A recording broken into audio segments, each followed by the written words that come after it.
यतै जस्तो लाग्छ दिदीको घर कुन चाहिँ रहेछ ए यही हो जस्तो लाग्थ्यो पहिला आउँदा यही हो कि क्या हो कसरी खुल्ने होला यो फेरि दिदी ए दिदी दिदी ए दिदी को हो बाबु तिमी दिउँसै माग्न आएको हो कि क्या हो?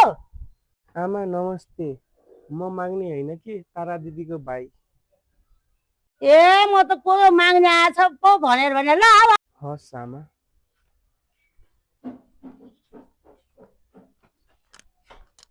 ल ल बाबु यहीँ बस म तिम्रो दिदीलाई पठाइदिन्छु। यो हेर खुट्टा पनि फोहोर होला काँचो नागो भर्खर भर्खर घर पुछे। हस्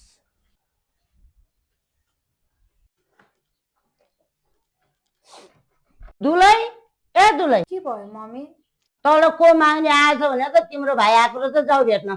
भाइ मेरो भाइ आएछ अनि किन ढोकामा त मम्मी माथि बोलाउनु पर्थ्यो नि। घरमा आउनु जति सबैले माथि ल्याउनु पर्छ, तल गएर भेटे भइहाल्यो। हस् मेरो भाइ आएछ। भाइ भाइ मेरो भाइ त आएछ अनि किन बाहिर बसेको त भित्र आइज न। दिदी कस्तो देख्न मन लाग्थ्यो त्यही भएर आएको नि भाइ मलाई पनि कति धेरै नेचर लागेको थियो तेरो। अनि घरमा बाबा सबैजना सन्चै हुनुहुन्छ? सबैजना आमा बुवा सबैजना सन्चै हुनुहुन्छ आइज नि त भित्र। फेरि आमा रिसाउनु होला कि रिसाउने हो र मम्मी? आइज न, झन् मम्मी त खुसी हुनुभएको छ त आइस भनेर।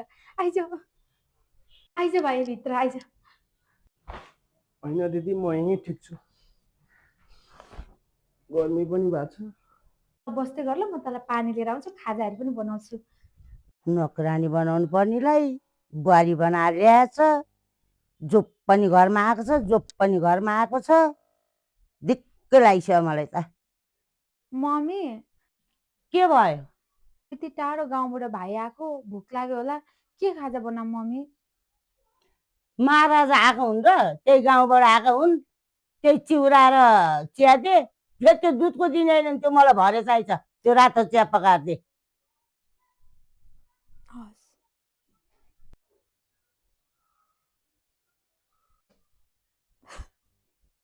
यत्रो 6 महिनापछि भाइ आएको, के खुवाएर पठाउने होला मैले? धनी दिदी चाहिँ के मिठो मिठो खुवाउँछ भनेर आएको होला मेरो भाइले। आफैले त पेटभरि खान पाइँदैन। अब मैले मेरो भाइलाई के खुवाएर पठाउने होला? यो रोको दिएको भने कति मन दुखाउँछ। भाइलाई पानी खा गरम भयो होला।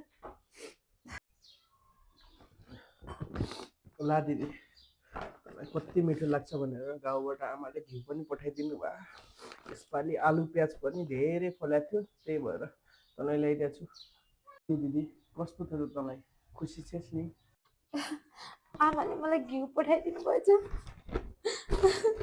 कति धेरै फलेछ है भाइ, कुत्रो कुत्रो। म धेरै खुसी छु भाइ। मलाई यहाँ रानी बनाएर राख्नु भएको छ तेरो बेनाले। केही काम पनि गर्नु पर्दैन, खानेकुराहरू पनि कति मिठो मिठो। मम्मीले नि माया गर्नुहुन्छ। म भाग्यमानी रहेछु भाइ, यस्तो घर पाएँ। आमा बुवालाई भन्दै दिदी खुसी छ भनेर सुक्खले रानी भएर बसेको चाहिँ भन्दै है भाइ। फेरि बाआमालाई कति पिर भयो होला, भागेर गएकी छोरी धनी भयो नि दुःख पुग्छ कि भन्ने होला। भन्दै नि फेरि त्यहाँ दिदी रानी जस्तो भएर बसेको छु भनेर भन्दै है। फेरि आज अफिस जानु भएको छ, नभए त तँसँग भेट हुन्थ्यो। थाहा छ दिदी कसरी बसेको छिस् भनेर ल दिदी म चाहिँ जान्छु ल के भनेको भाइ तैँले? अहिले नै जान्छु भन्छ, के खानु परेन? म तेरो लागि खसीको मासु ल्याएर बनाउँछु है। होइन होइन दिदी म खाएरै आएको अर्कोचोटि आउँदा खाउँला नि फेरि आमाले पनि छिट्टो आइज है बाबु भन्नुभयो ल म जान्छु ल जान्छस् राम्रोसँग जा है भाइ। ल ल म गएँ दिदी राम्रोसँग बस्नु ल मम्मी गाउँबाट आमाले घिउ आलु प्याज पठाइदिनु भएको रहेछ। के सुनकै डल्लो पठाएको जस्तो गरेकी त?